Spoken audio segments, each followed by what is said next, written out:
కోసం చంద్రబాబు నాయుడు పవన్ కళ్యాణ్ ఆడిన నాటకం ఈ లడ్డూలో కల్తీ జరిగింది, జంతు కొవ్వు పంది కొవ్వు కలిసిందన్న అబద్ధం అన్న విషయం మళ్ళీ ఒకసారి ఆంధ్రప్రదేశ్ ప్రజలు తెలుసుకోవాలి. నేషనల్ డైరీ రీసెర్చ్ ఇన్స్టిట్యూట్ పరిశోధన చేసి ఇచ్చిందో దాంట్లో జంతు కొవ్వు కానీ పంది కొవ్వు కానీ ఫిష్ ఆయిల్ కానీ లేదని ఆ రిపోర్ట్ని సిబిఐ కోర్టు ముందు ఉంచింది. తాను తప్పు చేయలేదు కానీ ప్రూవ్ చేసుకున్నారు జగన్మోహన్ రెడ్డి గారు.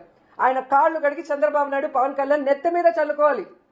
ఇందులో ఈ లడ్డూలో వాళ్ళు తయారు చేసిన కెమికల్స్లో టాయిలెట్లు క్లీన్ చేసే కెమికల్ కలిపారు. ఎస్ మీరు హార్పిక్ లాంటివి వాడతారు కదా, టాయిలెట్లు క్లీన్ చేస్తారు కదా, టాయిలెట్లు క్లీన్ చేయడానికి వాడే లబ్సా యాసిడ్ స్లర్రీ 8,900 కేజీలు వాడారు. నేను సిట్ రిపోర్ట్ చదువుతున్నా.